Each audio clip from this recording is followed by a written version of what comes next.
Hi students, today we are going to do the chapter The Summer of the Beautiful White Horse written by William Saroyan from your supplementary reader Snapshots. The white horse symbolizes beauty, freedom and wealth. It is the loveliest creature ever seen. It demonstrates the high spirits. The horse also symbolizes all the things people usually want or wish they could have. Not only riches, but happiness and a sense of belonging. As the heroic prince or white knight of fairy tales often ride a white horse. Similarly, in the story, The Summer of the Beautiful White Horse, the horse symbolizes what the two characters wish they could be. They want to be trustworthy and honest, and have beauty, freedom and wealth in their lives. The horse represents who they want to be.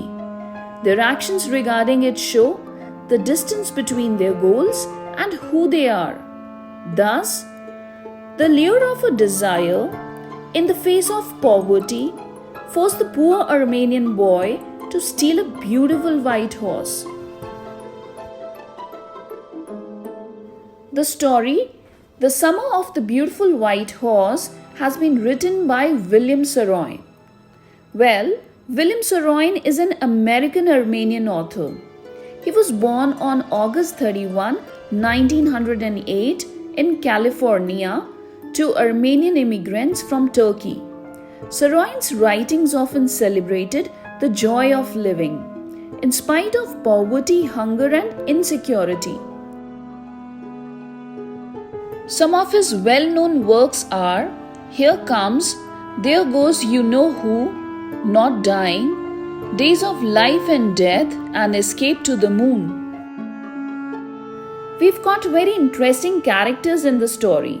The first character is of Aram, who's the narrator of the story, and he is a 9-year-old boy who is sensitive and innocent.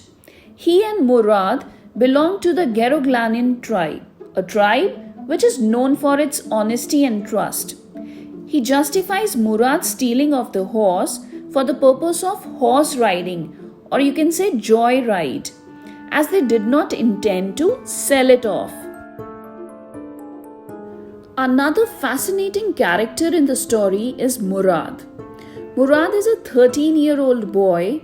He is cousin of the narrator, that is Aram. He's a lively and crazy person.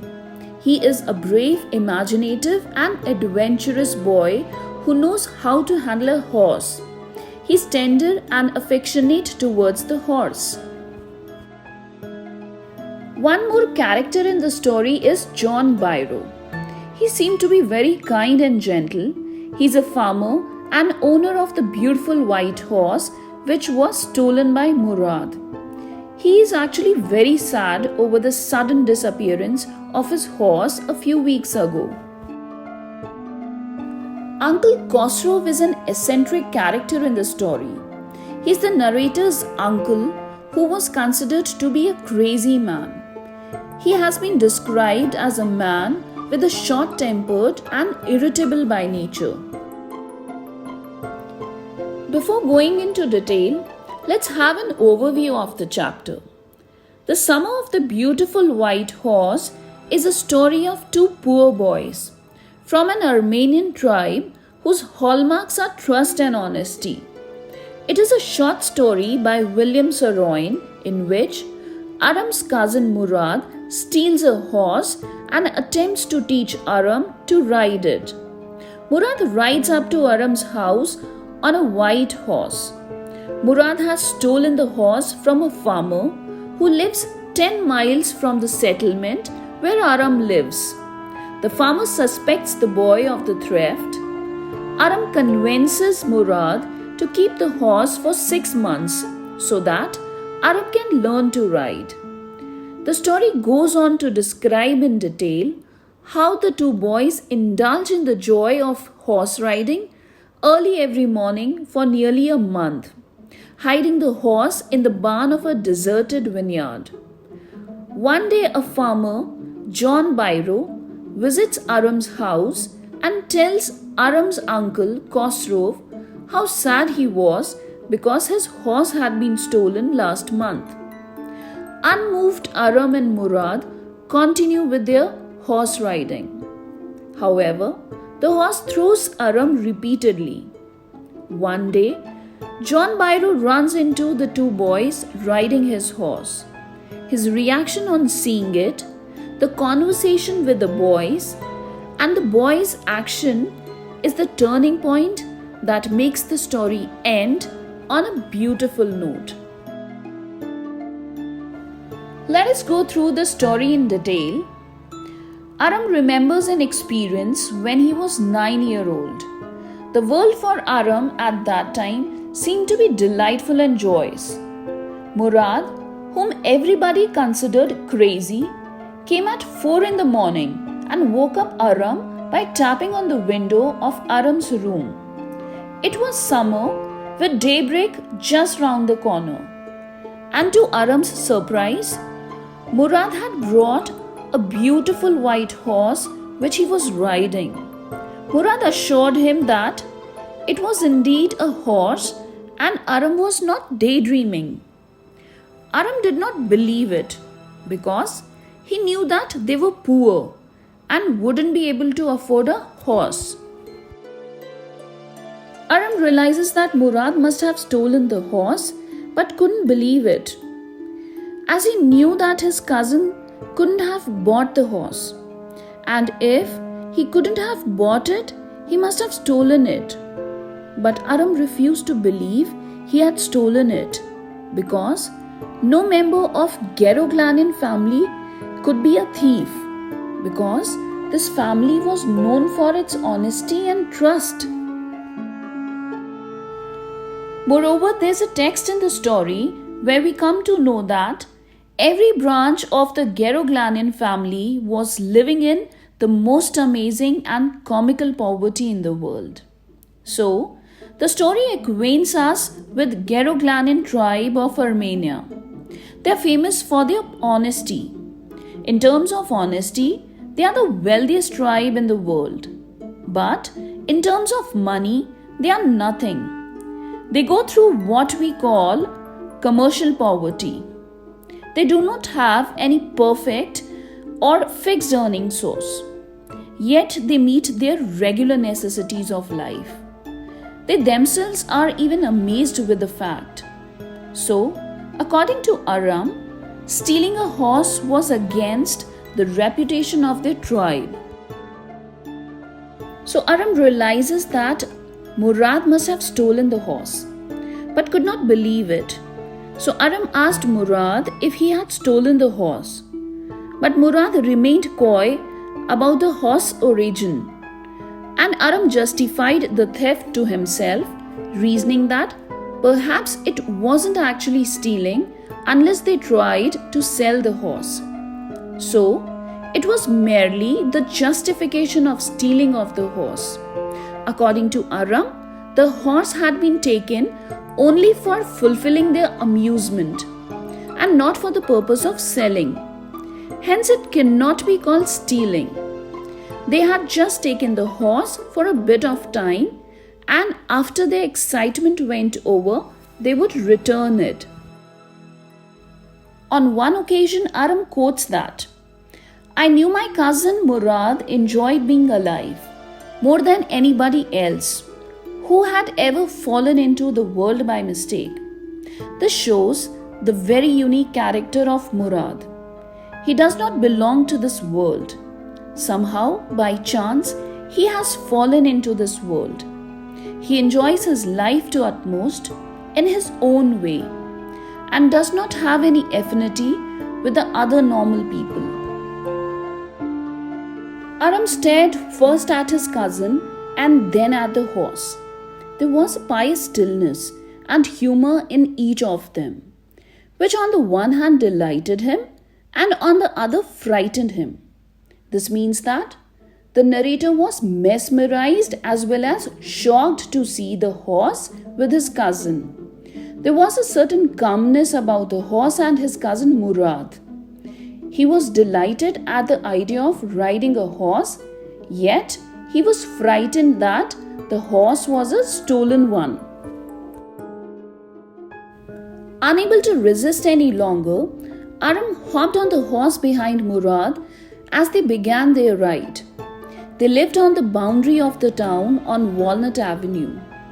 There was the vast countryside full of orchards, vineyards, irrigation ditches, and country roads behind their house. They were on Olive Avenue within 3 minutes, and the horse started to proceed. The air felt new and lovely to breathe. In few moments, both Aram and Murad were having a wonderful time riding the horse. Murad started singing loudly. He was considered one of the craziest members of the family. Aram reflects on his cousin's unconventional nature. Everyone says he inherited the crazy streak of the tribe from their uncle Khosrow. Though Murad is not a direct descendant of Khosrow, the tribe believes that Khosrow is the father of his spirit. So, Murad was considered the natural inheritor of the crazy streak of their tribe. Before Murad, Uncle Khosrow was considered as crazy in the family. Khosrow had a powerful head of black hair and the largest moustache in the San Joaquin Valley.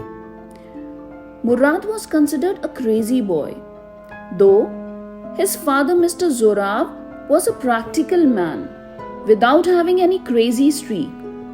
So we can say that although Khosrow wasn't Murad's biological father, but according to their tribe, he was Murad's spiritual father, because Murad had inherited his uncle's crazy temperament. Aram quotes that a man could be the father of his son's flesh, but that did not mean that he was also the father of his spirit. The distribution of the various kinds of spirit of our tribe had been from the beginning capricious and vagrant. The word capricious means sudden change in mood or behavior, while vagrant means wanderer or one who wanders from place to place. So, the narrator says that the distribution of the spirit in their tribe was from the beginning capricious and vagrant, because a man could be the biological father of his son, but in temperament and disposition, the son and father would be two totally different people. He talks about Murad, who was the son of Zorab, but in spirit, or you can say temperament, he was more akin to Khosrow, that is similar in character. It means that Murad was believed to be the natural descendant of this man, though his father was a different man, practical in nature. And this is how it worked in that tribe. Men had biological as well as spiritual fathers. So, narrator's description of tribes being capriciously vagrant might be a way to describe the reality or experiences of the Garoglanian tribe or other Armenian tribes like them. Uncle Khosrow, an eccentric character in the story, was a man of placid disposition. Nothing could unnerve him, not even his own house on fire. This character strikes as funny, with his immediate dismissal of any problem, with a common statement, "It's no harm, pay no attention to it." He is highly impatient and sets aside any problem without even listening to the details. The narrator states that on one occasion, when Khosrow's son reported that their house was on fire, he shouted the same, "It's no harm, pay no attention to it." So, from this incident, we come to know the peculiarities of this character. Aram and Murad enjoy a long and satisfying ride until Murad orders Aram off the horse, wanting to ride alone. Aram demands the same privilege. So after Murad finishes his solo ride, Aram climbs back on. Unfortunately for Aram, the horse runs into a neighbor's vineyard, where it begins to leap over vines.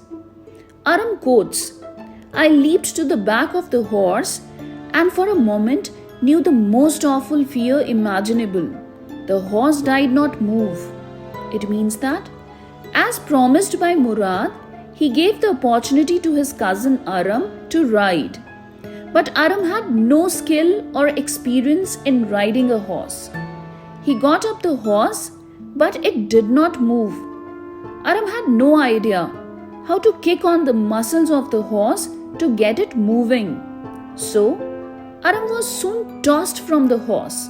He had a horrible fall. Murad comes running, and both the boys frantically look for the horse. That is, in fear or anxiety, they look for the horse. They eventually find it and hide it in the barn at an abandoned vineyard of a farmer named Fetweyan. Barn means a large farm building. At this point, Aram realizes that Murad had been hiding and riding the horse for some time and only told him about it that morning. When Aram questions him about this, Murad again refuses to give details, claiming that he doesn't want Aram to have to lie if they were caught. The boys return home. Later in the day, a farmer by the name of John Byro visits Aram's house. Byro mentions that his horse was stolen a month ago and is still missing. John Byro also explained that his surrey was of no use without a horse, and he had to walk 10 miles to reach there. Surrey here refers to the carriage which was pulled by John Byro's horse. Upon hearing John Byro, Aram confronts Murad. He wants Murad to promise that the horse won't be returned until he learns how to ride. To this, Murad complains that it will take a year for Aram to master riding a horse, and it would amount to stealing. The boys settle on returning the horse in 6 months to its true owner. So, for 2 weeks, they rode the horse. Every time, horse threw Aram and ran away. But Aram kept his hope alive and wished to ride the horse the way Murad rode. 2 weeks later, the boys were riding the horse back to the deserted vineyard when they ran into John Byro. Byro observed that the horse resembled the one he lost. Even its teeth were the same. If not for the honest reputation of their family, Byro said that he would have thought that the boys had stolen his horse. It means that since Byro knew their parents and the honesty of their family, he didn't believe that they had his missing horse. He assumed it to be a twin horse. Byro remarks that a suspicious man would believe his eyes instead of his heart and goes on his way. He meant that a suspicious man would have the tendency to trust the facts or evidences that are offered before him. But in John Byro's case, he trusted his heart because he could never imagine that boys of Geroglanian clan or tribe would steal his horse, because trustworthiness has always been the watermark of their family for ages.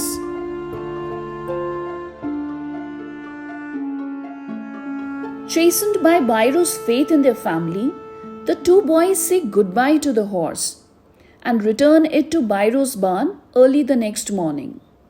So we can say that due to John Byro's confidence in the honesty of their family, the two boys felt ashamed. They regretted their deed. They were guilty-ridden. Soon the pride and honesty, which they had inherited from their tribe, overpowered their childish prank of stealing John Byro's horse, for fulfilling their long-awaited desire to ride a horse. So, they realized that what they did was wrong, as it could bring disgrace to their family, or it could bring dishonor to their clan, or might even disrepute their tribe. Thus, ashamed with their act, they eventually returned the horse to its rightful owner. The next afternoon, Bhairo brings the horse to Aram's house, claiming that it is stronger than ever and better tempered than before. It means that John Bairo's horse had become stronger and better tempered, or we can say well tamed. It seemed to be in control now. In conclusion, we can say that the poverty does not limit one's moral values. Despite the challenges one encounters, the person shouldn't take the wrong path. Although Aram's family was poor, but they had their pride and honor. Murad, who was considered crazy by his family, showed great traits of an honest person. Though he stole the horse, but his affection towards it was genuine. And because of his genuineness, John Bhairo didn't accuse him for stealing, as the horse was well taken care of. The most important thing to understand from this chapter is that of all the economical challenges, we shouldn't steal something that doesn't belong to us. It can easily entangle us into big trouble. Human beings are nothing without set of values or principles. Values are the base of any human life. It is not necessary to have wealth, but to have good values is a must.